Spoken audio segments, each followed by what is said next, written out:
I find the level of hypocrisy practiced by the so-called scholars of Muhammadan Islam not only abysmal, but also disturbing, since these scholars are supposed to be the harbingers of truth and historical facts.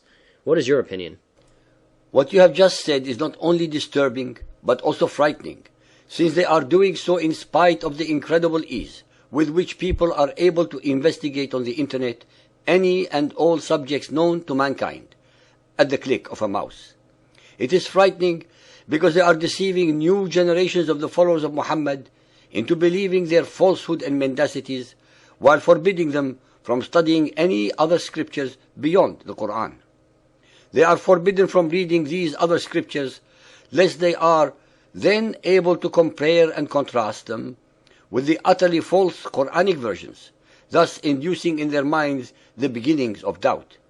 Doubt would make people think, investigate, and question even more. These intellectual exercises are expressly forbidden in Muhammad's Quran for the very exact reason that Muhammad did not want anyone to ask him questions that he could not possibly have logical answers for. Neither the pagan Quraysh nor the Judaized Arabs accepted his version of Islam, and when they questioned him about the differences between the biblical versions of events and his, he became upset, angry, and full of ignorant replies.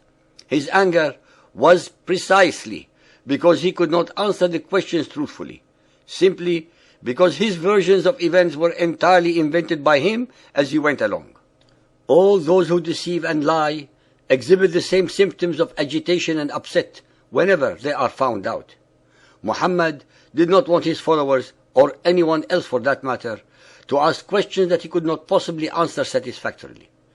To eliminate such an event from ever happening, he created the following verse ayah, and as usual ascribed it to the unsuspecting Allah, hence making it a divine and inviolate ordinance.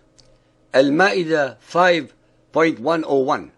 O ye who believe, ask not questions about things which, if made plain to you, may cause you trouble. But if ye ask about things when the Quran is being revealed, they will be made plain to you. Some people before you did ask such questions, and on that account lost their faith. Ladies and gentlemen, can any believer listening to this chapter explain why, if a question is answered clearly, would cause the questioner trouble? If so, why would the next verse assert that the Quran would make it clear? It is obvious that one is asking a question precisely because the Quran has not made it clear in the first place, and hence requires a proper answer. Sahih al-Bukhari Hadith 2.555, narrated by Ash-Shabi. Muawiyah wrote to Al-Mughira bi Shu'bah, write to me something which you have heard from the Prophet. So Al-Mughira wrote, I heard the Prophet saying, Allah has hated for you three things. 1. Vain talks. 2. Wasting of wealth. 3. And asking too many questions in disputed religious matters. Sahih al-Bukhari Hadith 9.394, narrated by Abu Musa al-Ashari. Allah's Apostle was asked about things which he disliked, and when the people asked too many questions, he became angry. Sahih al-Bukhari 4.73, narrated by Abdullah bin Abu Awfa. Allah's Apostle said, know that paradise is under the shades of swords.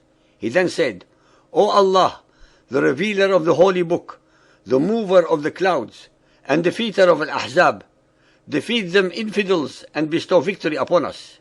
Muhammad and his Quran never miss an opportunity to show their warmongering, hate-filled and abominable natures in hundreds of verses, wishing death, destruction, plundering or subjugation on most of humanity unless and until they believe in Allah and in Muhammad as the messenger of Allah. There is absolutely nothing in the Quran which shows a path to true salvation or redemption, especially since all of Allah's creation is predestined and has no free will or choice. Sahih al-Bukhari 4.210, narrated by Salim Abu al-Nadir. Once Allah's Apostle waited till the sun had declined, and then he got up among the people and said, O people, do not wish to face the enemy in battle and ask Allah to save you from calamities.